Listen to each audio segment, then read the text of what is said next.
Controversy या ये जो नीट में हो रहा है, ये सिर्फ पेपर लीक ही इसका एक रीजन नहीं है। लास्ट ईयर से इस ईयर भी कंपेयर करें तो लेवल ऑफ डिफिकल्टी जो पेपर का रहा है वो हमारे समझ से दोनों इक्विवेलेंट ही था। ऐसा कोई बड़ा डिफरेंस तो था नहीं। वो 67 61 बच्चों में कन्वर्ट हो जाए, ये 3 हजार बच्चों को 700 प्लस मार्क्स आ जाए, तो ऐसा कोई पेपर में डिफरेंस तो नहीं था। क्या हुआ पता नहीं, सिलेबस रिड्यूस कर दिया गया 25%। हाँ सर, हाँ ये मैंने भी पढ़ा था। नहीं, ये मतलब ये तो क्या है कि ये बेवकूफ बना रहे हैं। अगर थोड़ा सा हार्श वर्ड यूज करें तो बेवकूफ बना रहे हैं। और ऐसा नहीं है, फिजिक्स केमिस्ट्री का तो वही सिलेबस जेईई में हिंदी है ना, तो जेईई में तो ऐसा नंबर कोई सिग्निफिकेंट अमाउंट से बदला नहीं है। तो अगर वो सही है तो ये तो क्लेम करना बिल्कुल गलत है कि 25% सिलेबस रिड्यूस, और अगर ये सही है तो इसका मतलब सीबीएसई गलत बोल रहा है। और कहीं ना कहीं हमारे समझ से, यानी जितना थोड़ा बहुत हमको पता है उसके हिसाब से सीबीएसई गलत नहीं हुआ।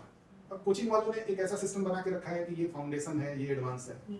अगर बच्चा 12 साल का है, बच्चा 8वीं में है, तो उनको सही मायने में जो 8वीं का कॉन्सेप्ट है, जो 8वीं के उनके टेक्स्ट बुक में है, तो उसको हम रिजेक्ट करते कहते कि ये मतलब पूरे के डब्बे में फेंको, ये कुछ नहीं, ये स्कूल के लिए ठीक है, एडवांस के लिए और कुछ पढ़ना है। और कुछ के नाम पे हम उनको 8th में कुछ ऐसी चीजें डालते, 9th में कुछ ऐसी चीजें डालते जो उनके लिए बना ही नहीं है। 20-25 साल पहले जितने बच्चे मेंटली स्ट्रांग हुआ करते थे, तो आपको नहीं समझ में आया होगा कि उस टाइम कोई सुसाइड या ऐसा कुछ, या बच्चे डिप्रेशन में चले गए, ऐसा कुछ होता था। आज के दिन में तो ये कॉमन सा चीज है। कॉमन इसलिए है कि बच्चे उतने मेंटली ग्रो अप हो ही नहीं पा रहे हैं। उनके मेंटल ग्रोथ को हम कहीं ना कहीं 7th 8th के बाद ही मारना शुरू कर देते हैं। समाज का प्रेशर, कोचिंग का प्रेशर, इन सारी चीजों के चलते वो बच्चे कुछ बोल नहीं पाते हैं। कि पेरेंट्स अपने आप को काफी आइडियल पेरेंट की तरह प्रोजेक्ट करते हैं। ये कहते हैं कि नहीं, बच्चों के ऊपर हम कोई प्रेशर नहीं डालते, बच्चे का जो इंटरेस्ट है वो उसको फॉलो करना चाहिए, वो करना चाहिए। ये बोलते बोलते लेकिन साथ में ये जरूर बोल देते कि अरे हमारा एक फ्रेंड है, उसका बच्चा एम्स में पढ़ रहा है।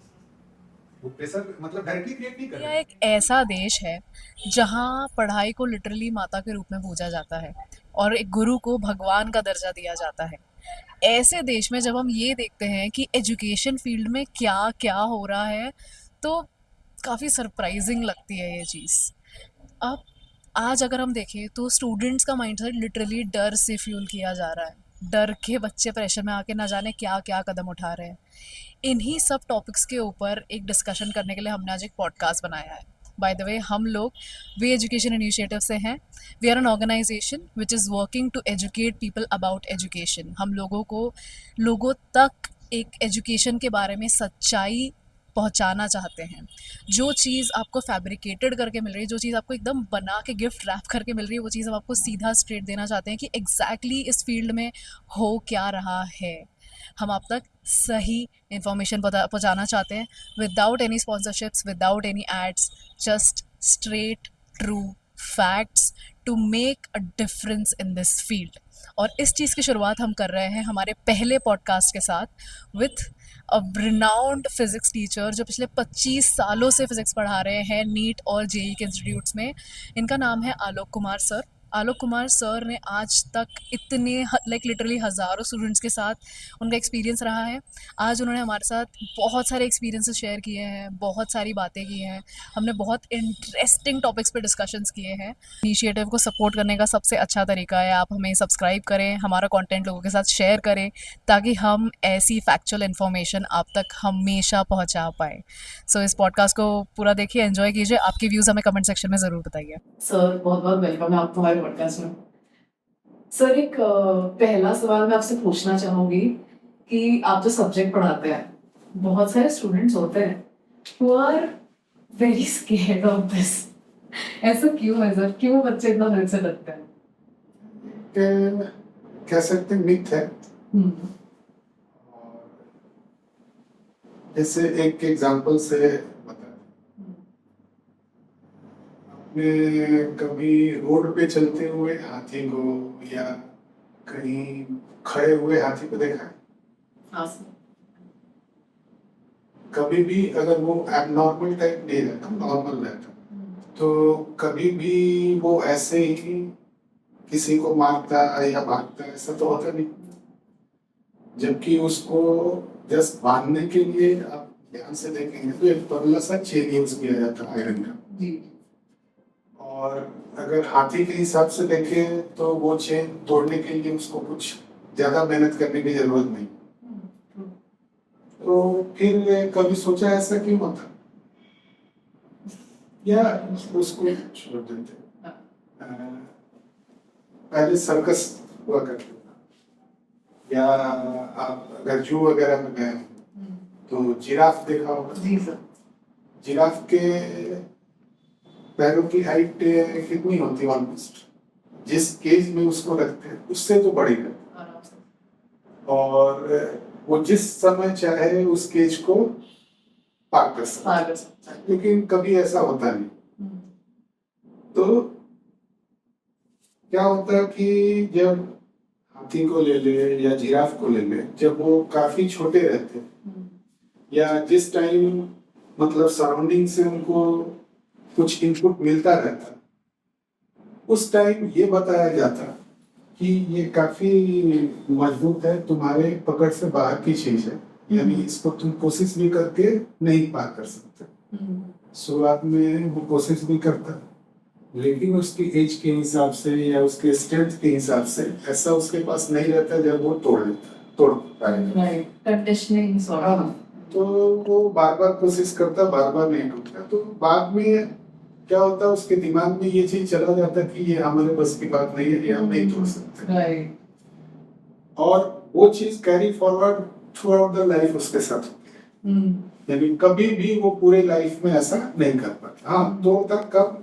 जब वो किसी मतलब आप कह सकते नॉर्मल नहीं, एबनॉर्मल बिहेव करता, पागलपन आएगा। जब भी उस पर पागलपन आएगा, वो तोड़ना उसके लिए कुछ भी नहीं, 2 सेकंड में वो तोड़ के निकल जाएगा। तो जस्ट यही सारी चीजें, यानी फिजिक्स के साथ पहले एक मैथ्स के साथ पहले ये सब लगता है। यानी पहले से ही या उसके सराउंडिंग के लोग या कोई भी उसको इस तरह से बताते, जैसे मान लीजिए कि हम कुछ ऐसा करने जा रहे हैं, हायर स्टडीज के लिए जा रहे हैं या ऐसा, तो हमारे ही जानने वाले 10 लोग हैं, बाकी सब ठीक है, लेकिन वो फिजिक्स थोड़ा टफ है, थोड़ा उस पर ध्यान। तो ऐसा बोल बोल के हमारे अंदर ना चाहते हुए भी एक ऐसा डर क्रिएट करते हैं जिसको मतलब कोशिश करने के बाद भी हम उसको पार नहीं पाते। जस्ट ये हो रहा है फिजिक्स के साथ। जबकि नॉर्मल अगर देखें तो इससे इंटरेस्टिंग और इससे आसान कोई सब्जेक्ट ही नहीं। तो sir it's literally just the mindset. बस माइंडसेट और कुछ नहीं। तो सर अगर लाइक बचपन से मेरे जैसे कंडीशनिंग की जा रही, मतलब मैं तो जेईई स्टूडेंट रह चुकी हूँ, लाइक फिजिक्स वाला डर तो डेफिनेटली हम लोगों को डाला गया है, but how do we break out of it then? आप एक तो इसके पीछे एक और ब्रेक नहीं होने के पीछे कह सकते हैं एक और रीजन है, अभी का भेड़ चाल। मतलब हम क्या है, एक ब्लाइंड कंपटीशन को फॉलो कर रहे हैं, यानी कुछ भी करके, और सिर्फ उसके लिए हम दोषी है या हम जिम्मेवार है ऐसा नहीं है। सभी लोग हैं, हमको बोलने वाले, हमको पढ़ाने वाले सभी लोग हैं, ये बताते, और वो फिजिक्स को एज अ सब्जेक्ट न ट्रीट करके इस तरह से उनको सिखाते कि जस्ट ये मार्क्स कैसे लाना है, कैसे आपको मतलब जैसे जेईई में ले लें तो ज्यादा से ज्यादा मार्क्स कैसे ला देना है, नीट में ले लें तो कैसे ज्यादा से ज्यादा मार्क्स स्कोर करना है। यानी हम सब्जेक्ट टीच नहीं करते उनको या सब्जेक्ट नहीं सिखाते, हम जस्ट मार्क्स कैसे लाना है वो सिखाते। तो जिससे जो फिजिक्स का नेचुरल इंटरेस्ट है वो खत्म हो जाता है। और जब हम सिर्फ मार्क्स ओरिएंटेड पढ़ाई करेंगे तो इसका मतलब क्या है, वो याद करना, तो फॉर्मूले और ये वो करते रहेंगे, तो ऑब्वियस सा है कि लोड बढ़ता जाएगा और वो टफ लगता जाएगा। तो बेसिकली इंटरेस्ट खत्म हो जाता है। तो अगर वो सामने से इंटरेस्ट जनरेट करे और वो स्टूडेंट उस सब्जेक्ट को समझ के उसका कोर या उसके मतलब अंदर क्या है वो सारी चीजें समझे, उसको कॉन्सेप्चुअली करे, तो हमको नहीं लगता कि कोई परेशानी होती। और ये सब चीज पीछे से वो क्या करके आया वो मैटर नहीं करता, ये सारी चीजें अगर वो 1 महीने भी फॉलो करे तो सारा डर निकल जाता और काफी इंटरेस्टिंग है फिजिक्स। राइट। सर आपको लगता है कि ये लाइक जो अंडरस्टैंडिंग और जो इंटरेस्ट है फिजिक्स का, ये स्टूडेंट टीचर रिलेशनशिप भी बहुत मैटर करता है इस चीज में, लाइक लर्निंग में इन जनरल? इन जनरल ये फिजिक्स के लिए नहीं कह सकते, मैथ्स के लिए नहीं कह सकते, केमिस्ट्री मतलब सब्जेक्ट ओरिएंटेड नहीं है, ये तो ओवरऑल हर चीज में फॉलो करते हैं। यानी टीचर या स्टूडेंट, अभी क्या है कि ये सारा जो सिस्टम है या ये सारा जो पहले की तरह बॉन्डिंग है वो अब किसी और डायरेक्शन में है। तो एग्जैक्टली वैसा नहीं होता जो रिक्वायरमेंट है, लेकिन अगर सही मायने में हर एक टीचर अपने स्टूडेंट को समझे या हर एक स्टूडेंट अपने टीचर को समझे तो आसानी से ये चीज हो सकती है। ਤੁਸੀਂ जो कह रहे हैं कि पहले से अभी में डिफरेंस है कि आपने खुद एक्सपीरियंस किया है डिफरेंस? वो डे टू डे एक्सपीरियंस ही कह रहा है कि अभी आज से 25 साल पहले की बात करते हैं, 25 साल जस्ट मैंने अपना करियर शुरू किया था, तो उस टाइम के स्टूडेंट की बात करें और आज के स्टूडेंट की बात करें तो उनके भी माइंडसेट, उनके मतलब सोर्स ऑफ इंफॉर्मेशन, सारी चीजें बदल चुकी हैं। उनके बदलने के साथ साथ टीचर का भी बिहेवियर उनके लिए बदल गया है। अभी teacher as a tool use करता है स्टूडेंट को, उनको मतलब मैक्सिमम 100% नहीं हो सकते। आज भी बहुत अच्छे टीचर हैं, आज भी बहुत अच्छे स्टूडेंट्स हैं जिनका बॉन्डिंग काफी आगे उनको ले जाता है, लेकिन एट लार्ज अगर बात करें तो अभी टीचर भी इस हिसाब से बच्चे को ट्रीट करता है कि जस्ट बच्चा उसका फैन बन रहा है। यानी आप उसको क्या वर्ड दे सकते हैं, एप्रोप्रिएट वर्ड समझ में नहीं आ रहा है कि क्या बोले उसको, लेकिन अभी जस्ट वैसा ही हो रहा है। मे बी सर वो जो ऑनलाइन अभी इन्फ्लुएंसर और फॉलोइंग वाला मे बी दैट, वो तो ऑनलाइन में तो वैसा ही है क्योंकि उनको क्या है सब्सक्राइबर बेस अपना बढ़ाना है, तो सब्सक्राइबर बढ़ाने के लिए तो ज्यादा से ज्यादा बच्चे जुड़ने चाहिए। अब ज्यादा से ज्यादा बच्चे जुड़ने के लिए नॉर्मली वो सब्जेक्ट अगर टीच करते जाएं तब तो बच्चे नहीं जुड़ते। समथिंग इंटरेस्टिंग सब्जेक्ट के साथ साथ कुछ बहुत सारी चीजें जो बच्चों को अट्रैक्ट करती, उस एज ग्रुप को अट्रैक्ट करती, वो सारी चीजें जोड़ना पड़ता है।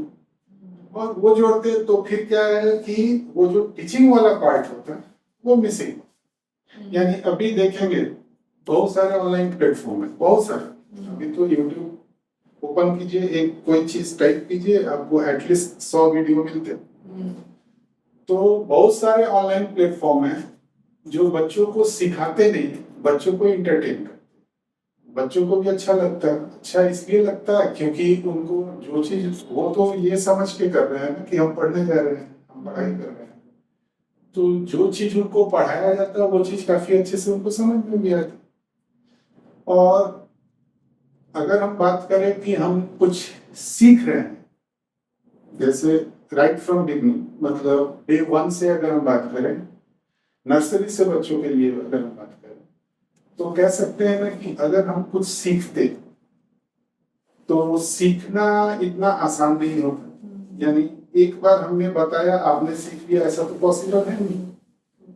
तो अगर ऐसा हो रहा है, हर चीज बताया हुआ हम सीख रहे हैं, इसका मतलब हम कुछ सीख ही नहीं रहे हैं, यानी कुछ नया हमारे साथ हो ही नहीं रहा है।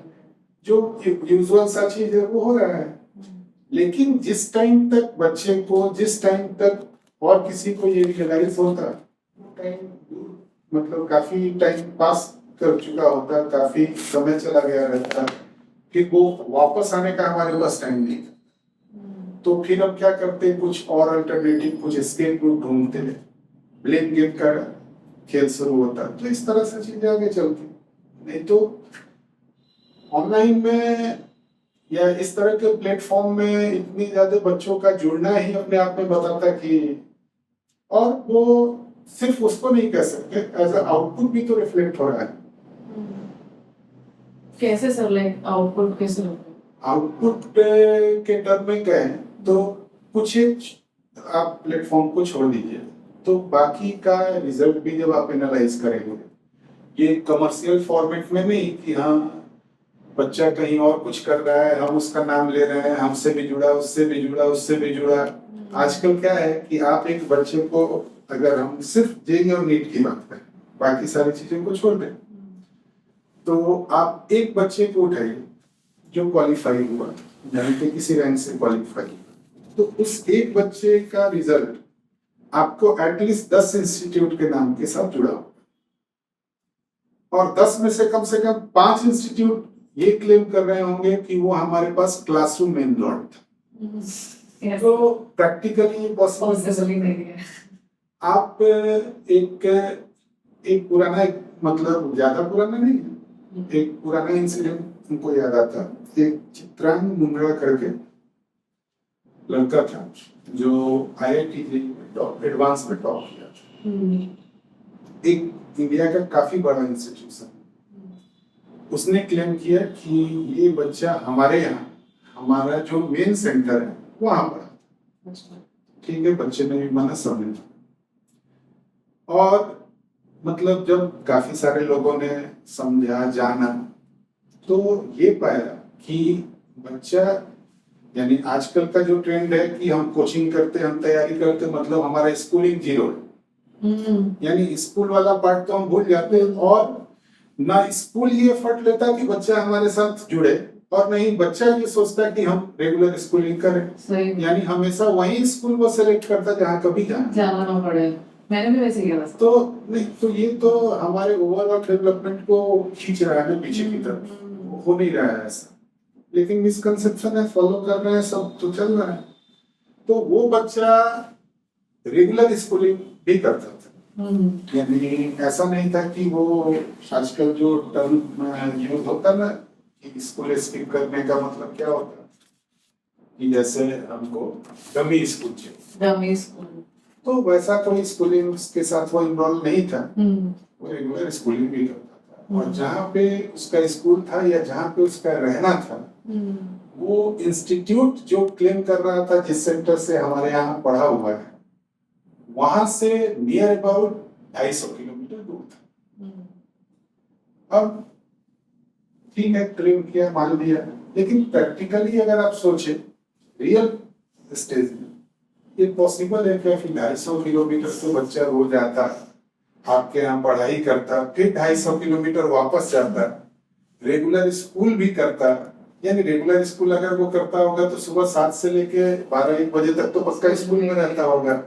फिर उसके बाद 250 किलोमीटर क्या पता कैसे आता, फिर यहाँ पे 4-5 घंटे पढ़ाई कर लेता, फिर 250 किलोमीटर वापस जाता, फिर अपना रेगुलर जो डेली शेड्यूल है वो फॉलो करता, फिर स्कूल जाता, फिर ऐसा करता। पॉसिबल नहीं है। ठीक, लेकिन लोग मान लेते, यानी कभी फैक्ट को वेरीफाई नहीं करते। एक नेट सा चल रहा है, जो वो कहता है वो हम सुनते हैं, हम जो कहते हैं दूसरा सुनता है, इस तरह से एक चेन बना हुआ है, लोग फॉलो कर रहे हैं। और सर ये मतलब लिटरली बिजनेस बना दिया इसको कंप्लीटली तो है, यानी बिजनेस के अलावा तो कुछ है ही नहीं। अगर बिजनेस नहीं रहता तो एक टीचर के भरोसे 1000-2000 स्टूडेंट को कभी छोड़ते नहीं। तो सर वो एक टीचर कैसे हैंडल पॉसिबल ही नहीं। यानी अगर बच्चा सिर्फ अपना डाउट लेके आता, छोटा से छोटा, 2-2 मिनट 3-3 मिनट का भी डाउट होता है, तो 2 मिनट 3 मिनट के हिसाब से 1000 बच्चों को सिर्फ डाउट सॉल्व करने के लिए कितना टाइम जाएगा? 3000 मिनट के बाद वो क्लास लेगा उसका, बाकी सारी चीजें करेगा, कैसे पॉसिबल?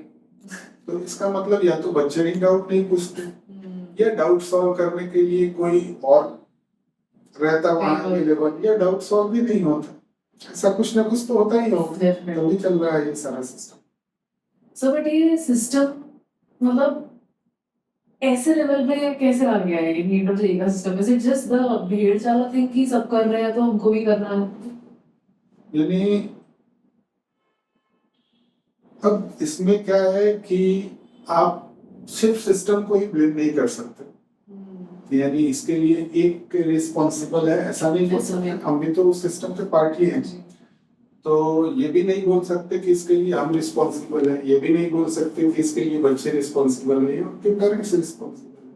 ओवरऑल सबका कंबाइंड एफर्ट है जो इस मतलब पूरे प्रोसेस को इतने निचले स्तर पे गया है कि बच्चे को जेईई नीट के अलावा मैक्सिमम एट लार्ज अगर कहें तब कंबाइन करके बोल रहे हैं कि सबके लिए है। तो एट लार्ज अगर हम बात करें तो बच्चे को जेईई नीट के अलावा कुछ समझ में नहीं, ऑप्शंस ही नहीं पता। उसके अलावा भी इसके लिए एक और मतलब इसी सिस्टम का एक और पार्ट मतलब काफी बड़ा दोषी है। अभी क्या है, हर एक जगह इसको अलग अलग नाम दिया जाता है।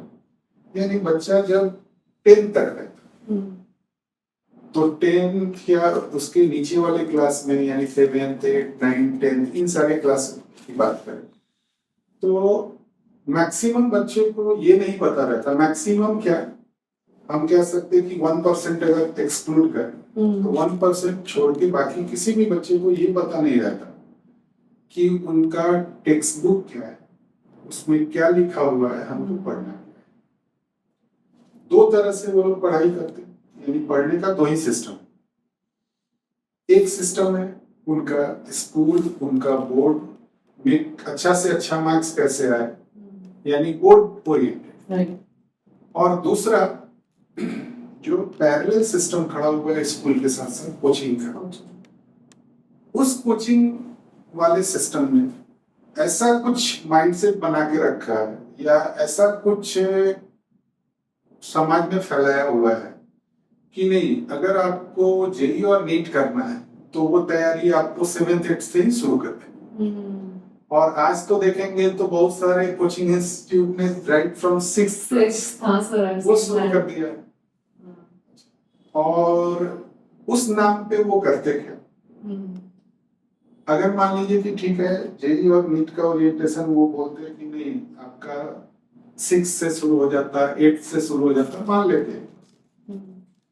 लेकिन 8th में बच्चे को पढ़ना क्या चाहिए? 8th का मतलब किस एज ग्रुप के बच्चे होंगे आपके हिसाब से? बिल्कुल सर, टीनेज में आए हैं, 13 12 13 14 12 मान लेते हैं, ऑन एन एवरेज 12 साल के बच्चे 8th में रहते हैं। अब 12 साल के बच्चों का अगर नेचुरल इंटरेस्ट देखें, नेचुरल मतलब अब क्या होता है कि पेरेंट्स के प्रेशर में, मतलब प्रेशर का मतलब विजिबल प्रेशर नहीं होता, आप इनविजिबल टाइप बोल सकते हैं, वो ज्यादा से ज्यादा मतलब इस तरह की पढ़ाई के पीछे जाता। नहीं तो अगर नेचुरल वे में बात करें तो उनका ज्यादा इंटरेस्ट आउटडोर एक्टिविटीज, खेलने में, घूमने में, या इनके साथ बात करने में, या स्कूल में जाके मस्ती करने में, ये उनका नेचुरल इंटरेस्ट, ये करना चाहते हैं। लेकिन हम क्या करते हैं कि ये समझते कि नहीं ये सारी चीजें बेकार की चीजें हैं, फालतू है, उनके नेचुरल इंटरेस्ट को दबा देते हैं और जबरदस्ती उनको इस भेड़ चाल में वहीं से डाल देते हैं। अब एक बार इस भेड़ चाल में गया बच्चा, चला गया कोचिंग में। अब कोचिंग वालों ने एक ऐसा सिस्टम बना के रखा है कि ये फाउंडेशन है, ये एडवांस है।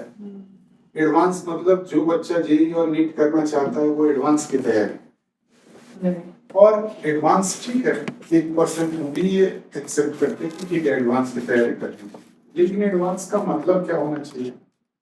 अगर बच्चा 12 साल का है, बच्चा 8वीं में है, तो उनको सही मायने में जो 8वीं का कॉन्सेप्ट है, जो 8वीं के उनके टेक्स्ट बुक में है, अच्छा टेक्स्ट बुक अगर डिजाइन किया हुआ है, टेक्स्ट बुक बनाया हुआ है, तो काफी रिसर्च के बाद बनाया गया हुआ है।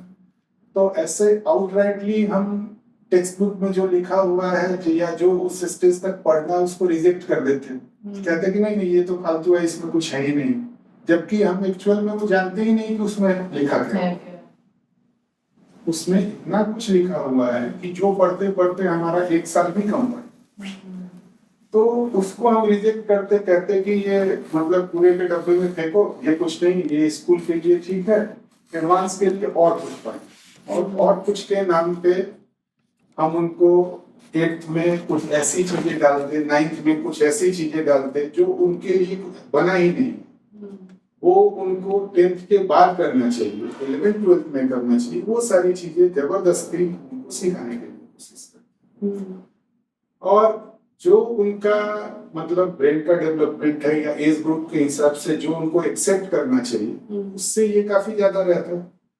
तो क्या होता, उनका ब्रेन इन चीजों को रिजेक्ट करता, सिंपल बायोलॉजिकल प्रोसेस है, तो रिजेक्ट करता। लेकिन क्या है, समाज का प्रेशर, कोचिंग का प्रेशर, इन सारी चीजों के चलते वो बच्चे कुछ बोल नहीं पाते। और उसके चलते क्या होता है कि जो बच्चा मेंटली पहले आज से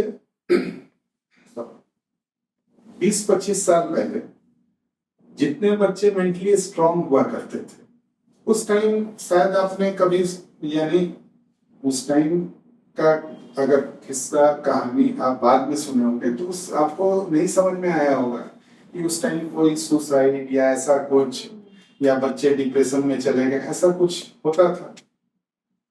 आज के दिन में तो ये कॉमन कॉमन है। कॉमन इसलिए है कि बच्चे उतने मेंटली ग्रो अप हो ही नहीं पा रहे हैं। उनके मेंटल ग्रोथ को हम कहीं ना कहीं 7th-8th के बाद ही मांगना शुरू कर देते सही में। हैं। और वो होता है कि ना बच्चा उस स्टेज पे उस चीज को अच्छे से कैप्चर कर पाता, और साथ में वो इस ऑरा में जीता कि नहीं ये सारी चीजें तो हमको आती, तो जिस टाइम उसको सही मायने में उसको करना चाहिए उस टाइम भी वो लाइटली लेता, जिसके चलते देखिए आपको बहुत सारा चीज अगर आप एनालाइज करेंगे तो आपके फोन में दिख जाएगा। तो जैसे आपके पास ऐसे एग्जांपल्स है, लाइक आपके भी स्टूडेंट्स रहे होंगे जिन्होंने फाउंडेशन कोर्सेज किए हैं, but does that really make a difference, like पढ़ाई के हिसाब से जब इतनी जो चीज बिकती है, और is it literally just share pressure की वजह से उन्हें डाला जा रहा है? मेजॉरिटी तो प्रेशर पे चलते डाल देते हैं, बाकी डिफरेंस क्रिएट करता मतलब काफी कम बच्चों में, यानी ये नंबर उतना सिग्निफिकेंट नहीं है जो कि नहीं करने वाले के साथ कहा जाए कि कुछ गलत होगा। और दूसरा ये, अगर इस चीज को थोड़ा साइंटिफिक वे में किया जाए, ये भीड़ चाल छोड़ दिया जाए, एडवांस फाउंडेशन तो ये करना वो करना, ये ओलंपियाड वो ओलंपियाड, इन सब की चीजें पीछे भागने के बदले हम उनको ये बोले कि नहीं, जो तुम्हारे स्टेज में तुमको जानना चाहिए उन चीजों को ज्यादा अच्छे से करो, उन चीजों को साइंटिफिक वे में समझो, अपना मतलब किसी भी प्रोसेस को कैसे फॉलो करते, या किसी चीज को या किसी चीज के पीछे क्या है वो वर्क कैसे करता है, या हमारे बुक में जो लिखा हुआ है वो चीज हमारे लाइफ के साथ कैसे जुड़ा हुआ है, कैसे वो सारी चीजें बनी हैं, उन सब चीजों को ध्यान दें। मतलब सारी चीजों को साइंटिफिक वे में अगर करें तो हमारे समझ से ज्यादा मतलब उनका ग्रोथ हो सकता है, ज्यादा अच्छे से वो आगे के लिए जा सकते हैं। और कोई जेई नीट तो उनका एंड है नहीं, वो मेनली हमको एटलीस्ट 10 तक, ऐसा हमारे हिसाब से तो थ्रू आउट जब तक उनका स्टडी चल रहा है तब तक उनको किसी एक पर्टिकुलर चीज के पीछे भागने के बदले जो भी वो कर रहे हैं उसको एंजॉय करते हुए उसके पीछे क्या जुड़ा हुआ है, वो कैसे काम कर रहा है, वो चीजें समझने में ज्यादा इंटरेस्ट लेना चाहिए और उसको पढ़ना चाहिए। सर ये मैंने भी चीज नोटिस की है with in my friends also, and even आपने शायद कोडा फैक्ट्री देखा होगा, तो सर उसमें जो लाइक एक्चुअल कैरेक्टर है जीतू भैया वाला, उन्होंने भी लाइक उन्होंने चीज कही है कि जब उन्होंने अपनी एग्जाम दी थी, आईआईटी जेई की एग्जाम दी थी, दैट वाज द गोल कि आईआईटी क्रैक करना, और आईआईटी क्रैक हो गया, उसके बाद कॉलेज में चल गए तो कॉलेज में घिसते पिटते पास हो रहे हैं, बिकॉज वो गोल बन गया है एकदम। इंटरेस्ट नहीं था वो गोल। देखिए सबसे पहले गोल और इंटरेस्ट दोनों में डिफरेंशिएट करने आना चाहिए। हम अपने इंटरेस्ट को गोल बनाते ऐसा नहीं, गोल हमारा क्या होता है ये हम डिसाइड नहीं करते, हमारा सराउंडिंग डिसाइड करता है, और उस सराउंडिंग के डिसीजन में हमारा इंटरेस्ट कहीं दब जाता है। तो अगर हम जो चीज हमारा इंटरेस्ट है उसी में आगे बढ़े तो शायद हो सकता, क्या होगा ये नहीं कह सकते, लेकिन हो सकता है कि हम ज्यादा अच्छा कर पाए। यानी अगर सही में हमको लगता है कि नहीं हमको आईआईटी मतलब इंजीनियरिंग में हमारा इंटरेस्ट है, हमको काफी प्रीमियम इंस्टीट्यूट से पास आउट होना चाहिए, सही में हमारा इंटरेस्ट है, तो काफी अच्छा हम इंजीनियर भी बनेंगे, काफी अच्छे इंस्टीट्यूट में भी जाएंगे। यानी उसके लिए ऐसा नहीं है कि हमको किसी चीज को फॉलो करना है, तो हम अपने आप करते चले, यानी वो चीज कभी हमको बोर नहीं करेगा। सर एक मतलब इस चीज को मैं इस लेंस से भी पूछना चाहती हूँ आपसे कि जैसे हमने पहले डिस्कशन किया कि ऑनलाइन अभी रिसोर्सेज इतने ज्यादा बढ़ गए हैं कि स्टूडेंट्स ऑनलाइन रिसोर्सेज को ही फॉलो करते हैं, तो सर लाइक वो चीज जिस तरीके से अफेक्ट करती है स्टूडेंट्स को, क्या उसके वजह से भी है ये राइज इन सुसाइड्स और like pressure, extreme pressure, does that also account into this? थोड़ा बहुत उनका भी कंट्रीब्यूशन हो सकता है, लेकिन 100% हम उनको ब्लेम नहीं नहीं कर कर सकते। सकते। अब ऑनलाइन प्लेटफॉर्म ऐसा तो नहीं है जो प्रेशर क्रिएट करेगा, वो तो मतलब ऐसे ही है मैक्सिमम जो इंटरटेन करते हैं, यानी प्रेशर रिलीज करने वाला काम करते हैं। लेकिन उनके पीछे या उनके साथ इस तरह से अफेक्शन होता है, अफेक्शन बोल सकते हैं ना, वो एज ग्रुप ऐसा है कि वो सारी चीजें जो वो करते हैं उसके साथ वो जुड़ते चले जाते हैं। तो जो उनके यानी जिस चीज को वो रियली फॉलो कर रहे हैं उसको पक्का अफेक्ट। यानी जैसे एक चीज हम आपको बताते हैं, मान लीजिए कि कोई ऑनलाइन प्लेटफॉर्म आप ले जाते हैं, ठीक है, कोई फिजिक्स का ही मान लेते हैं, कोई टॉपिक पढ़ाया जाए, तो वो टॉपिक पढ़ाते कहीं ऑनलाइन प्लेटफॉर्म वाले काफी सारे स्लाइड्स, काफी सारे विजुअल रिसोर्सेस उनको वो वहां पे देते बच्चों को, और जिसके थ्रू बच्चों को ये एक्सप्लेन करने के लिए ट्राई करते या समझाने के लिए ट्राई करते कि ये चीज ऐसे हो रहा है। बच्चे को काफी आसानी से, जैसे मान लें कि कहीं भी कोई गाड़ी चल रही है, छोटे लेवल की बात करें, कहीं भी कोई गाड़ी चल रही है, तो आप विजुअली बच्चों को बता दीजिए कि हाँ, गाड़ी के टायर और रोड के बीच फ्रिक्शन लग रहा है, ऐसे लग रहा है, जिसको चलते ऐसे चलता है, देख के हमको समझ में आता। ऐसे भी देखिए कि मूवी अगर आप देखते हैं तो वो स्टोरी कितने टाइम तक याद रहती, और हम पढ़ाई करने जाते तो वो किसको याद नहीं रहती, तो यही चीज वो याद हो जाती। तो सर ये ऑनलाइन वाला जो कंप्लीट गेम है, तो ये तो आई गेस समझ आ गया है कि ऑफलाइन को ब्रेक नहीं कर पाए। Is that true? Do you think that is true कि कभी ब्रेक कर सकता है आपके हिसाब से? ब्रेक तो नहीं कर सकता, अगर दोनों कंट्रीब्यूट करें तो शायद कुछ अच्छा हो सकता। ये अब तो नहीं बोल सकते कि ऑनलाइन ही रिलेवेंट है, या ये भी नहीं बोल सकते कि ऑफलाइन या क्लासरूम टीचिंग या फिजिकल टच जिसमें रहता है वो रिलेवेंट है। हाँ, इमोशनली आप कह सकते हैं कि फिजिकल टच जो है वो ज्यादा काम करता है। अगर मान लीजिए कि स्क्रीन के थ्रू हम एक दूसरे के साथ कांटेक्ट में हैं, तो वो कुछ बहुत ज्यादा मतलब आपके ग्रोथ में पार्टिसिपेट नहीं करेंगे। हाँ, एक रिसोर्स की तरह वर्क कर सकता कि आप किसी छोटे मोटे चीजों के हेल्प के लिए आप उसको यूज करें, लेकिन वो सब्स्टिट्यूट नहीं कर सकता। So honestly, like I am in the online teaching industry. मैं 6 साल से ऑनलाइन पढ़ा रही हूँ और मेरा सब्जेक्ट भी है फोटोग्राफी, तो लाइक प्रैक्टिकल चीज है, but I completely agree with कहीं ना कहीं वो स्टूडेंट अटकता वही है। हाँ, कि मैं उनके साथ फिजिकली प्रेजेंट नहीं हूँ, तो मैं उनको फिजिकली नहीं बता पा रही कि इसको ऐसे फ्रेम करो या इस चीज को ऐसे करो। और मतलब फिजिकल टच में जो कनेक्ट है वो कनेक्ट बाहर नहीं होता, नहीं वो बड़ा मुश्किल है, बहुत मुश्किल हो जाता है। फिजिकली अगर हमारा प्रेजेंस है बच्चों के सामने, तो उनका फेस रीड करके, उनका बिहेवियर देख के वो सारी चीजें समझ में आती ना कि ये किस फेस के थ्रू पास हो रहा है। तो उसके हिसाब से अगर करने वाला चाहे तो कुछ ना कुछ कंस्ट्रक्टिव काम कर सकता है उनके साथ, कि वो इमोशनली ब्रेकडाउन भी उनका ना हो, और जो ग्रोथ रिक्वायर्ड है वो चलता है।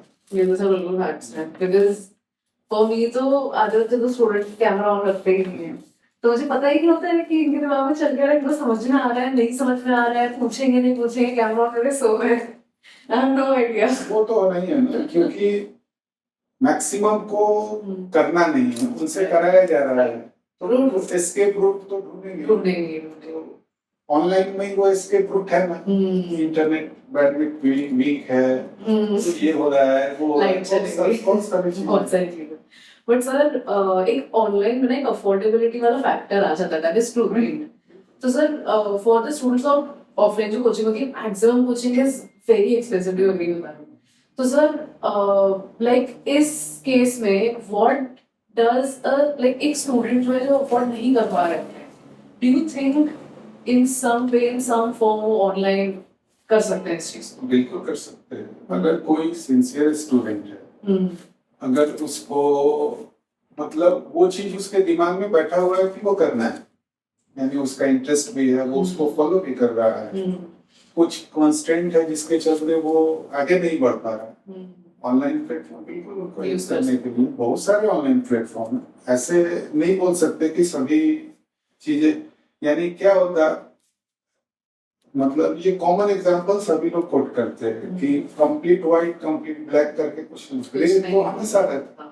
बोल रहे थे बहुत सारे ऑनलाइन प्लेटफॉर्म जो काफी अच्छे हैं, जो सही मायने में बच्चों को पढ़ा। So but how does a student understand कि ये प्लेटफॉर्म मेरे लिए सही है? वो चीज थोड़ा सा उनको रिसर्च करना पड़ेगा, थोड़ा सा उसमें काम करना पड़ेगा। ये भी ध्यान देना होगा कि हम जो कर रहे हैं सही मायने में वो हमारे साथ हो रहा है कि नहीं हो रहा है। यानी ऐसा तो नहीं हो रहा है कि हाँ हमको इंटरेस्ट सिर्फ आ रहा है, मजा आ रहा है कि हम क्लास कर रहे हैं और काफी अच्छे से सारी चीजें हम सीख रहे हैं। तो अगर ऐसा हो रहा है कहीं ना कहीं तो कुछ ना कुछ दिक्कत तो है, क्योंकि ये फैक्ट है कि इस जर्नी में ऐसा पॉसिबल है ही नहीं कि हर दिन हर चीज जो बताया जाए वो कंप्लीटली आपको समझ में आए। हर दिन कुछ ना कुछ प्लस माइनस होता रहता है, आपको उसके लिए एफर्ट करना पड़ेगा। बिना एफर्ट के अगर सारी चीजें आपके साथ पॉजिटिव हो रही हैं तो इसका मतलब कहीं ना कहीं कुछ गड़बड़ है। तो कुछ ऐसे कुछ पॉइंटर्स आप दे सकते हैं कि ये चीज है, ये चीज है, ये चीज है जो आपको सोच नहीं आता, और जब रिसर्च भी कर रहे हैं समझ नहीं मुश्किल कि आपके लिए सही क्या है, तो क्या ध्यान में रखना है? ऐसा स्पेसिफिक पॉइंटर तो नहीं दे सकते, लेकिन ये कह सकते कि कोई भी चीज, कोई भी काम आप कर रहे हैं, कुछ भी आप पढ़ रहे हैं, कोई भी रिसर्च वर्क कर रहे हैं, कुछ भी कर रहे हैं, तो आप क्या बोलते, क्या पढ़ते, क्या सोचते, उसके पीछे का सारा इंफॉर्मेशन, सारा का सारा प्रोसेस आपको ये ट्राई करना चाहिए कि आपको पता। यानी हमने अगर ये स्टेटमेंट दिया अगर कुछ भी, तो वो स्टेटमेंट के पीछे या वो स्टेटमेंट हमारे लिए फॉर्म कैसे हुआ, वो पूरा का पूरा 100% हमको पता। लेकिन अभी ऐसा होता नहीं, बस हम बोल देते। मतलब स्कूल में भी हमको ऐसे ही सिखाया जाता है ना कि ये है पढ़ लो, रट्टा कर लो, हो गया। वो हमने क्या कहा है स्टार्टिंग में ही कि इन सारी चीजों के लिए सिर्फ एक कोई आदमी या एक कोई ऑर्गेनाइजेशन रिस्पॉन्सिबल नहीं है। ये पूरा का पूरा हमारा जो एटमॉस्फेयर है ये इसमें कंट्रीब्यूट करता है, कोई ज्यादा कोई कम। अब स्कूल वालों का क्या है, वो कोचिंग वाले को ब्लेम करते हैं कि वो बिगाड़ रहे हैं, कोचिंग वाले कहते हैं कि नहीं स्कूल में कुछ पढ़ाते नहीं तो इसलिए हम पढ़ा रहे हैं। तो ऐसा कंप्लीटली कुछ भी नहीं, और बच्चे उसी में इधर से उधर घूमते रहते। सर आपने जैसे, मैंने रिसेंटली आपका एक इवेंट अटेंड किया था जहाँ पे आपके स्टूडेंट्स ने आपका सत्कार किया था। मैंने एक चीज नोटिस की थी सर कि स्टूडेंट्स, मतलब जो इंट्रोवर्ट बच्चे हैं जो शायद कभी माइक पर बोलना चाहे नहीं, वो बच्चा भी आके कुछ आपके लिए बोलना चाह रहा है। तो मतलब वहाँ मैंने नोटिस किया कि आपकी रिलेशनशिप आपके स्टूडेंट के साथ लाइक बहुत डिफरेंट है than what we experience in general. ऐसा है कि इस तरह का बॉन्डिंग आप प्लान करके या सोच के नहीं बना सर। अगर आप 100% यानी ये सोचना छोड़ दें कि हमारे एक्ट को वो कैसे लेगा, अगर 100% हमारा मन कहता है कि नहीं ये चीज सही है और हम सिर्फ उस सही के लिए काम करें, यानी ये नहीं सोचे कि उसका बेनिफिट होगा, उसका लॉस होगा, वो नहीं, हमारे हिसाब से उसके लिए क्या सही है, बच्चों को क्या करना चाहिए, क्या नहीं करना चाहिए, हर चीज छोड़ के उस पर काम करें। और बच्चे को ये फील होता कि नहीं ये हमारे लिए सोचना है, बिल्कुल एक बॉन्डिंग क्रिएट होता ही, एक भरोसा बढ़ता। और ये चीज क्या है, छोटा सा टाइम कंज्यूमिंग तो है नहीं कि 2 दिन में होना है, तो बॉन्डिंग काफी इम्पोर्टेंट है। यानी हम बच्चे को समझे, बच्चा हमको समझे, दोनों का एक दूसरे के ऊपर फेथ हो, ये काफी तो। और ये भी एक बड़ा कांस्टेंट है ना, मैंने आपको बताया था कि अगर एक टीचर के भरोसे 1000, 2000, 4000 बच्चों को छोड़ दिया जाए ये कोई नहीं सकता। पॉसिबल गेम बॉन्डिंग वहाँ पे। तो हमको भी डिसाइड करना होगा कि हमको कितना आगे रहना है या किस बाउंड्री में काम करना है। बच्चे को भी डिसाइड करना होगा कि वो कहाँ ये करना चाहते हैं। बाकी ऐसा नहीं हो पाया तो वो तो जस्ट एक सर्कस है।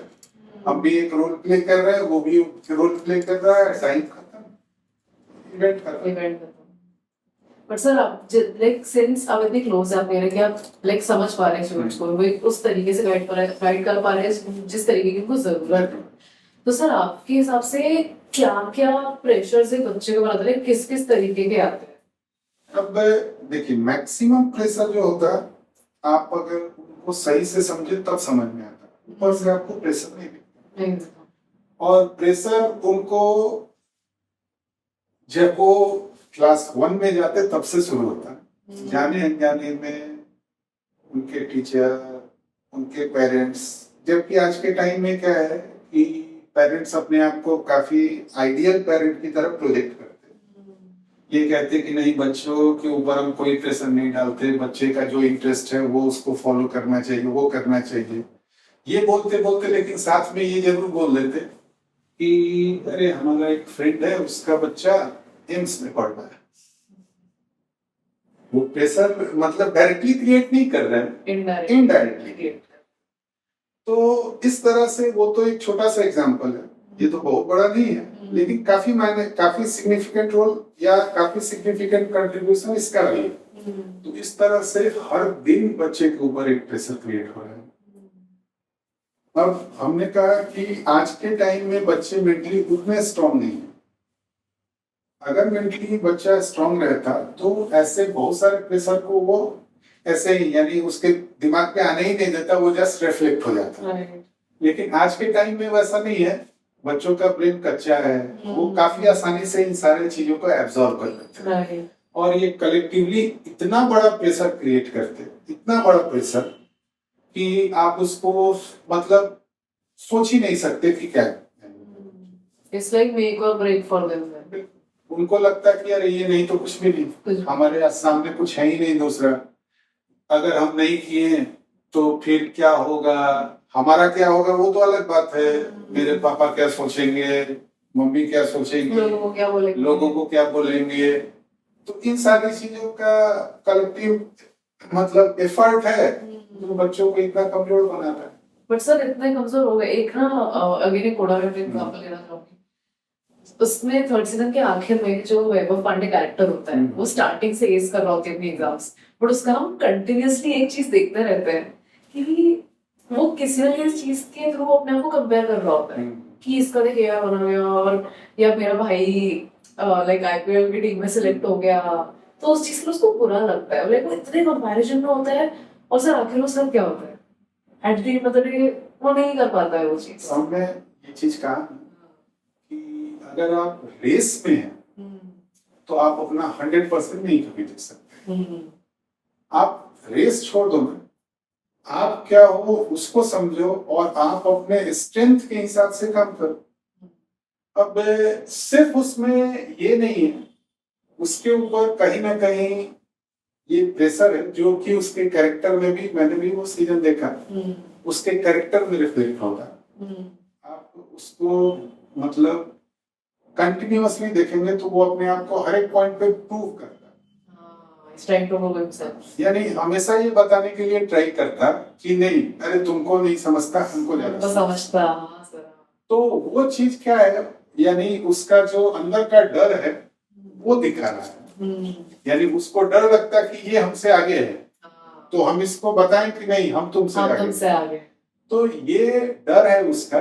तो जब भी ऐसा ओवर इंथुजियास्टिक होके कोई बिहेव कर रहा है या ऐसा दिखा रहा है, बार बार कोई गलती कर रहा है, तो इसका मतलब कहीं ना कहीं उसके ऊपर बहुत सारा प्रेशर है जो कि हमको नहीं दिखाई दे रहा है, उसको समझ में नहीं आ रहा। और वो 100% आपके जो फाइनल टच जब देने वाले हैं, जब आप एग्जाम देने वाले हैं, 100% उस पे काम करेंगे। सर बट लाइक सिंस ये तो मानते हैं कि almost every student is going through it in some form और अनदर, तो सर इस माइंडसेट को ब्रेक कैसे किया जाए? बिकॉज़ ब्रेक करना तो जरूरी है ना if you want to crack it. So like what changes do you make in yourself? एक दिन में तो, क्योंकि ये प्रेशर क्रिएट हुआ एक दिन का, सालों से क्रिएट हो रहा है। तो एक दिन में तो ब्रेक नहीं हो सकता।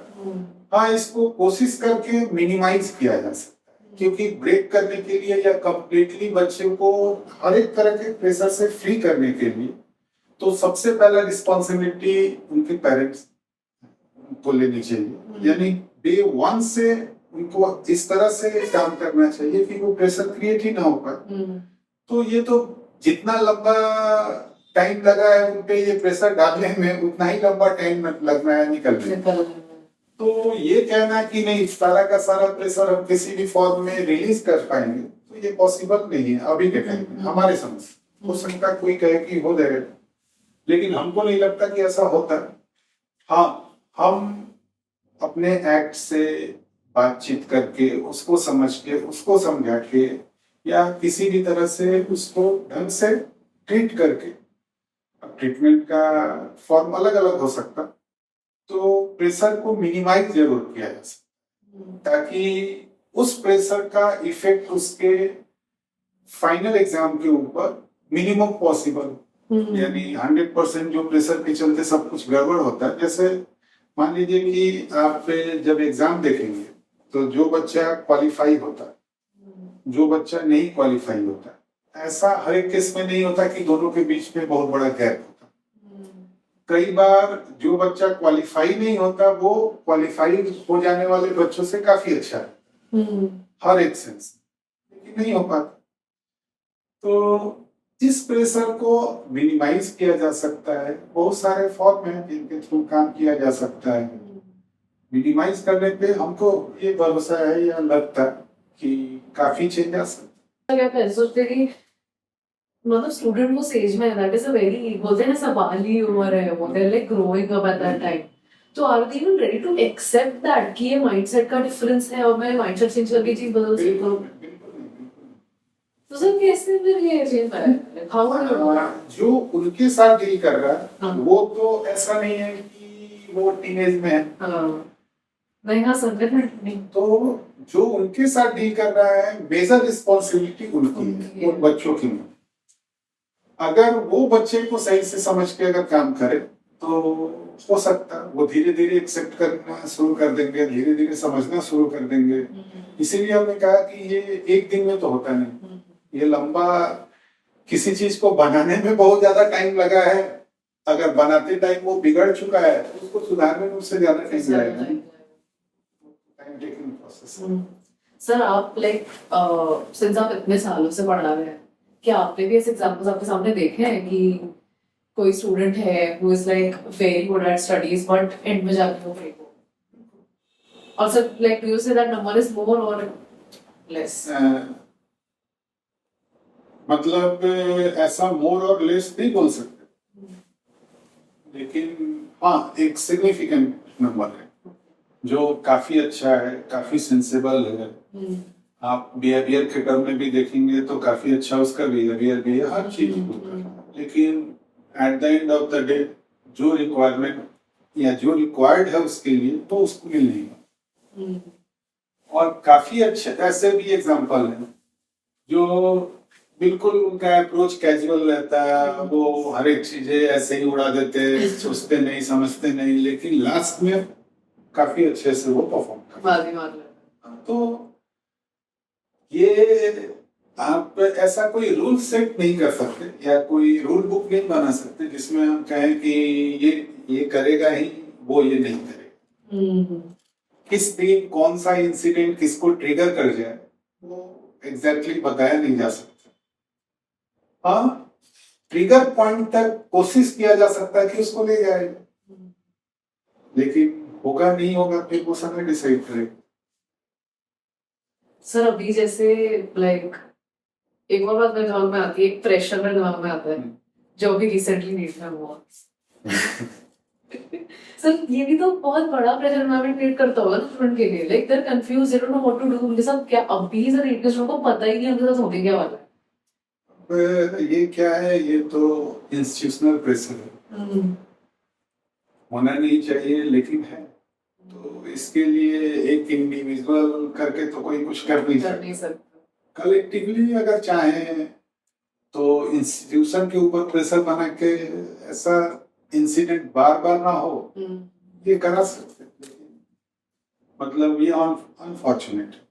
सर आप जैसे होना तो बिल्कुल भी नहीं चाहिए सर। सर आप इन सब 25 सालों से इंडस्ट्री में हैं, क्या ये हमेशा होता है सर कि ये अब हो रहा है, लाइक अब ज्यादा बाहर आ रहा है? अब कुछ ना कुछ प्लस माइनस हमेशा होता है, ओके। लेकिन क्या है कि उसका नंबर इतना नहीं होता या उसका कंट्रीब्यूशन, क्योंकि ऐसा पहला इंसिडेंट नहीं है जब इस तरह का कंट्रोवर्सी क्रिएट हुआ है। आप हिस्ट्री अगर उठा के देखेंगे तो ऐसा कोई भी एग्जाम आज तक इंडिया में नहीं हुआ है जिसपे कोई ना कोई कंट्रोवर्सी क्रिएट नहीं हुआ है। इससे पहले कंट्रोवर्सी तो इस लेवल तक जा चुका है कि एक बार आईआईटी का, इवन आईआईटी पहले एडवांस करके नहीं हुआ करता था, मेन और एडवांस।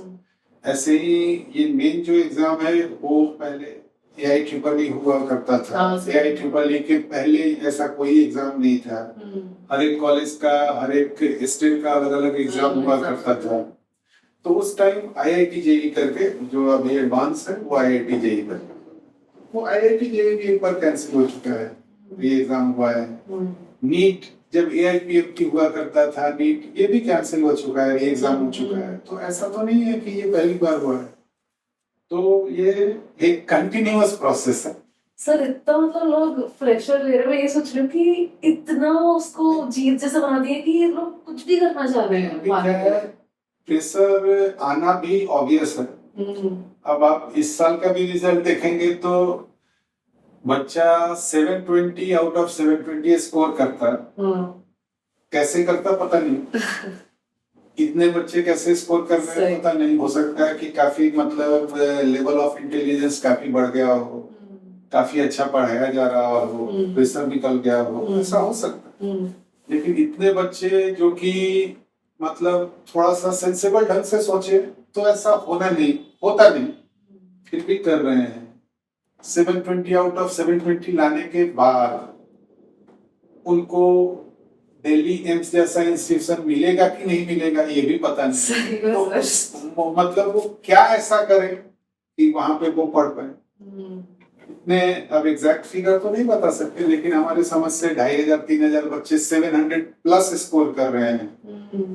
उनको अच्छा ढंग का कॉलेज नहीं मिलेगा, तो ये तो अलग ही डायरेक्शन में सब कुछ जा रहा है। क्यों हो रहा है नहीं कह सकते। Is this a trend sir? कि मतलब मैं सुनती हूँ काफी कि लाइक डॉक्टर फ्रेंड्स भी है और लाइक कजिन्स है जो अभी नीट के प्रिपरेशन कर रहे हैं, नीट दे चुके हैं। ये लोग मुझे बताते हैं कि यार हर साल नीट पेपर इजी होता है, हर साल इजी होते जा रहा है और हर साल कंपटीशन बढ़ते जा रही है। Is that the reason कि ऐसा हो रहा है? इजी हो रहा है, कभी इजी किसी साल हुआ था, लेकिन क्या था ऐसा तो पहले भी होता था। यानी अभी एग्जैक्ट शायद 4 साल ले ले या 5 साल ले ले, यानी कोविड के टाइम के पहले छोड़ दें,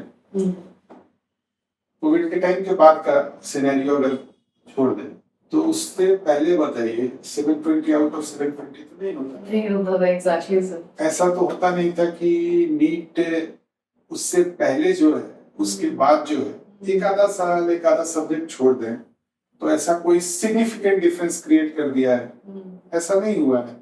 लास्ट ईयर से इस ईयर भी कंपेयर करें तो लेवल ऑफ डिफिकल्टी जो पेपर का रहा है वो हमारे समझ से दोनों इक्विवेलेंट था। ऐसा कोई बड़ा डिफरेंस तो था नहीं कि अचानक से जो 10, 12, 15 बच्चे, 10, 12 भी शायद नहीं थे, हमको याद नहीं है कितने बच्चे थे, वो 67, 61 बच्चों में कन्वर्ट हो जाए। ये 3-3 हजार बच्चों को 700 प्लस मार्क्स आ जाए, ऐसा कोई पेपर में डिफरेंस तो नहीं था। क्या हुआ पता नहीं। बट सर ये भी चीज तो मतलब मैं ये सोच रही हूँ कि कितने प्रेशर बन रहे हैं हर तरह से। इसके अलावा भी एक नए तरीके का स्टोरी मार्केट में चलाया जा रहा है, किसकी तरफ से चलाया जा रहा है पता नहीं, कि सिलेबस रिड्यूस कर दिया गया 25%। हाँ सर, हाँ ये मैंने भी पढ़ा था इसे। नहीं, ये मतलब ये तो क्या है कि ये बेवकूफ बना रहे हैं, अगर थोड़ा सा हार्श वर्ड यूज करें तो बेवकूफ बना रहे हैं। क्योंकि अगर आप ये सारे तो चीजें पब्लिक डोमेन में है।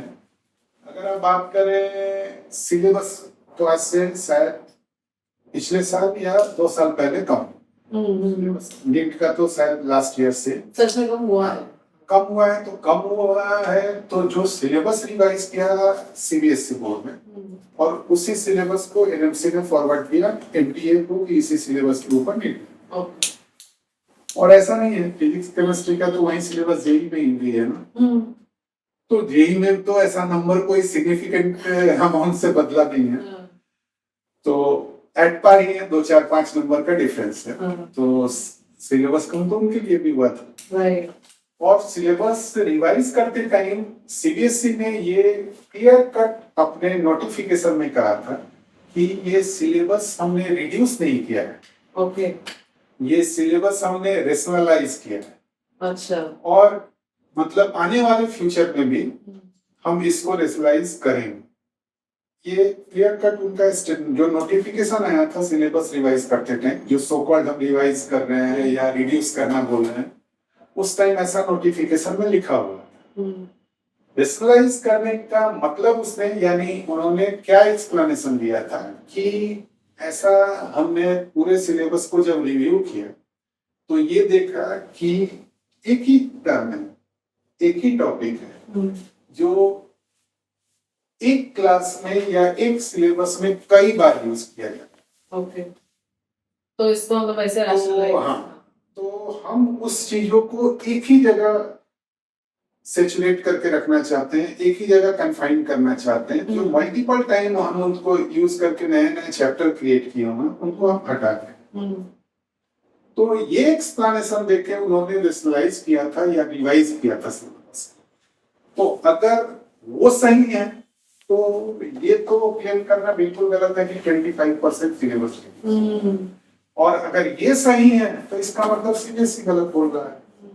और कहीं ना कहीं हमारे समझ से, यानी जितना थोड़ा बहुत हमको पता है उसके हिसाब से सीबीएसई गलत नहीं। ये एस्केप रूट ढूंढा जा रहा है, जो भी कंट्रोवर्सी क्रिएट हुआ है उस कंट्रोवर्सी को मतलब रोकने के, या उससे जो मतलब आवाजें उठ रही है उनको रोकने। ऐसा कुछ भी नहीं हुआ है।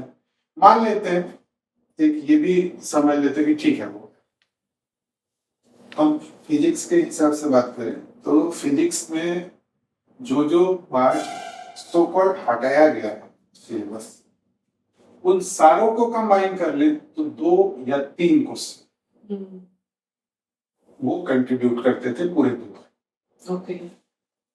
अगर मान लेते हैं कि 50 क्वेश्चन है हमारे पास, उसमें से 3 क्वेश्चन वो कंट्रीब्यूट कर रहे हैं, ठीक है, और सही में सिलेबस रिड्यूस हुआ है, तो वो 3 क्वेश्चन 50 का कितना परसेंट हुआ? बहुत ही कम, यानी 6-7% के आसपास हुआ। तो फिर ये बोलना कि 25% रिड्यूस हो गया, ये कहाँ से सही है? सही में। यानी ओवरऑल सब मिला दे एकदम, मतलब कुछ भी दिमाग में अपना कुछ भी नहीं लगाते कि वो कहाँ पढ़ना था जो गया, कुछ भी नहीं लगाते। ऐसे ही पॉइंट वाइज अगर हटा दे तो जितना नीट या जेई से सिलेबस गया है 6-7 क्वेश्चन से ऊपर कंट्रीब्यूट नहीं करते थे। 10 क्वेश्चन भी एट मैथ्स पकड़ ले तो 200 में 10 क्वेश्चन कितना परसेंट हो गया? इसी तरह से चल रहा है। यानी ये एक तरह से क्या है कि लोगों का ध्यान भटकाने का या उस चीज से हटाने का एक जरिया है। जो भी कर रहा है क्या सोच के कर रहा है। सर एक और बात, मतलब एक बात जो आपने बोली मुझे एकदम हिट कर रही हो, ये जो मतलब अगर जेई में ये डिफरेंस नहीं आ रहा है तो सर नीट में कैसे और क्यों? मतलब इज इट दैट सर कि लोग इस चीज के एक्चुअली लोग पेपर क्लिक कराने से इतना लगे कि उनको डॉक्टर बनना ही, इज इट दैट? ये कंट्रोवर्सी या ये जो नीट में हो रहा है ये सिर्फ पेपर लीक ही इसका एक रीजन नहीं है। बहुत सारी चीजें हैं जिनके चलते ऐसा हुआ। यानी ऐसे आप अगर न्यूज वगैरह देखते सुनते उसमें भी समझ में आता है सिर्फ पेपर लीक ही एक मुद्दा नहीं है। बहुत सारा सेंट्रल कंप्रोमाइज होता, बहुत सारे जो एनटीए के रिप्रेजेंटेटिव होते, कोऑर्डिनेटर होते, वो सारे कहीं ना कहीं कुछ गलत कर रहे हैं। ऐसा बहुत सारे इवेंट हुए हैं जो कलेक्टिवली ये चीज दिखा रहे हैं। मतलब कहीं ना कहीं लाइक अगर इंस्टीट्यूट भी गड़बड़ कर रहा है तो वो इसलिए कर रहे हैं, अल्टीमेटली करप्शन वाली ही बात आ गई है ना, कि somewhere they are getting something right, कि उसकी वजह से हो रहा है। तो सर ये मतलब डॉक्टर बनने का इतना बड़ा क्रेज क्रेज क्या ये डॉक्टर बनने का क्रेज बोले, ऐसा आप ऐसा एक भी फील्ड बताइए या एक भी इंस्टीट्यूशन बताइए जहां हम कुछ गलत नहीं कर रहे हैं आगे बढ़ने के, यानी बाकी छोड़ दीजिए। जैसे क्रिकेट टीम सेलेक्ट, हाँ सर, हमेशा कहीं ना कहीं ये भी आपको आरोप लगता हुआ दिखता होगा ना कि वो अपने फेवरेट को प्रमोट कर रहे हैं, उनके साथ उनका नहीं जमता, उसको टीम में नहीं रहने दे रहे हैं, जो हमारा ये चाहिए कोच चाहिए वो हमारे मर्जी का होना चाहिए, जिसके बहुत ऐसा हर जगह होता है। क्रिकेट इसलिए बोल रहे हैं कि क्रिकेट के बारे में सब लोग सुनते हैं। आप और सारे गेम के बारे में जो उतने पॉपुलर नहीं है उनमें जाके देखें तो उनमें तो इसका लेवल हो जाता है। कॉलेज में अब देखिए कैसे नहीं हो रहा है, कॉलेज में डोनेशन देके पढ़ने वाले हैं ना, डोनेशन डे बाय डे बढ़ता ही जा रहा है। इसका मतलब कहीं ना कहीं हम लगे हैं ना कि किसी बाई हुक किसी भी तरह हम वहां पे पहुंचे। तो बस वही चीज है जो इस चीज को भी ट्रिगर कर रहा है। तो ये चीज हो सकता है हम गलत हो, किसी पे ब्लेम नहीं कर रहे हैं, लेकिन ये चीज हर जगह हो रहा है। और इसके लिए ऐसा नहीं है जो गलत करने वाला है वही रिस्पॉन्सिबल है, हम गलत करा रहे हैं तभी तो हो रहा है। हम ट्रैफिक पुलिस जब हमारा चालान काटता रहता है तो हम कहते हैं कि नहीं 200 रुपए ले लो, छोड़ दो, चालान मत करो। तो मतलब इनिशिएट तो हम ही कर रहे हैं। अगर हम देना छोड़ दे तो वो चालान काटेगा। रीड होगी क्या सर? मतलब हमको लगता है होना चाहिए। अगर 10 लोगों के साथ भी गलत हुआ है तो गलत तो हुआ है, लेकिन सिस्टम को लगता नहीं होना चाहिए। क्यों लगता है ये वो बता सकते बेटर। लेकिन सर अब क्या नहीं, लेकिन जैसे क्या होता कि एक आदमी के साथ भी गलत हुआ तो गलत हुआ। अगर किसी भी तरीके से मान लीजिए कि ठीक है अभी बोला जा रहा है कि एट लार्ज ऐसा कुछ हुआ नहीं है, वो कन्फाइंड था कुछ एरियाज में, तो अगर 10 लोग भी ऐसे किसी चीज से इंटर कर रहे हैं सिस्टम तो खराब हो ही रहा है। एक बार मतलब चाहे जो हो जाए, कोई उसके सपोर्ट में हो कोई उसके अगेंस्ट में हो, एक बार एक खास डिसीजन लेना चाहिए, एक एग्जांपल सेट करना चाहिए कि हाँ ऐसा कुछ होगा तो हम ये भी कर सकते हैं। तभी तो सब आएगा ना कन्विक्शन, सब की अपनी गलती ना करे, सामने वाले को भी भरोसा पड़ेगा ना कि कुछ गलत हुआ तो होगा। एग्जैक्टली। अभी तो ऐसा है नहीं, तो हमेशा अगर रीनीट नहीं होता तो इस नीट को आज के बाद हर एक साल कहीं ना कहीं सस्पिशियस एक्टिविटी, यानी सस्पिशन उसके ऊपर रहेगा ही। हमेशा आपको लगेगा कि कोई ना कोई सस्पिशियस एक्टिविटी इसमें हुई हो रही है, ट्रस्ट खत्म, ट्रस्ट 100%। बट अगर होती है तो सर वही ना कि जो लोग नहीं कर रहे हैं, मतलब जो ऐसे लोग हैं जिनको करप्शन में घुसना है, जिनको पेपर चाहिए, वो तो उनको यार ये तो होता है, like we can do it again, but if they do it तो वहां वो चीज आ जाएगी फिर कि नहीं यार ये फिर से हो जाएगा, शायद ये ऑप्शन नहीं है। और शायद कुछ बच्चे भी चाहते हैं कि ना हो, उनको ये डर है कि फिर हम मतलब अभी हम पढ़ना छोड़ दिए हैं पहले, ऐसा सबके लिए होगा ना। ऐसा उनको मतलब उनको तो कोई डरने की जरूरत नहीं है, अगर वो डिजर्विंग है तो 100% होते हैं, क्योंकि सबके साथ ऐसा होगा, सबने पढ़ना छोड़ा होगा, सबका स्कोर डाउन जाएगा, क्या फर्क पड़ता है। ये कोई बोर्ड थोड़े है कि 60% से ऊपर चाहिए तब जाके ग्रेड हमारा अच्छा होता है, तो ऐसा नहीं है, सबके साथ ऐसा होगा, सबको फेस करना है। इसलिए हमको लगता है कि इसको अपोज नहीं करना चाहिए, लेकिन अब वो तो सिस्टम डिसाइड करेगा, उसके लिए तो हम है नहीं। एक लास्ट क्वेश्चन मुझे सर आपसे, फोन 11-12 वालों के पास होना चाहिए या कंप्लीटली उन्होंने गिव अप कर देना चाहिए? अब ये काफी कंट्रोवर्सी ये डिपेंड करता कि आपका बच्चा कितना डिसिप्लिन।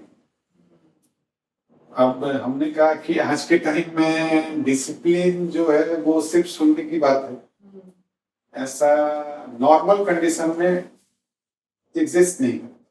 बहुत अच्छा, एग्जिस्ट नहीं करता मतलब कंप्लीटली एग्जिस्ट नहीं करता ऐसा तो होता नहीं। कुछ लोग हैं तो जो उतने डिसिप्लिन है उनके लिए ये फोन वगैरह कोई मैटर नहीं करता, रहना रहे उससे कोई फर्क नहीं पड़ता। लेकिन जो मेजॉरिटी सेगमेंट है उसके लिए ये काफी बड़ा डिस्ट्रैक्शन, यानी फोन ही है जो उनको हर एक चीज से दूर करता है। वो ह्यूमन कनेक्शन से भी दूर हो गए, distractions भी आ गए। ह्यूमन कांटेक्ट जब तक नहीं होगा, आप किसी भी चीज को ढंग से, यानी आपका समझने का जो क्षमता है वही खत्म हो गया। आप किसी चीज को समझ ही नहीं पाइएगा।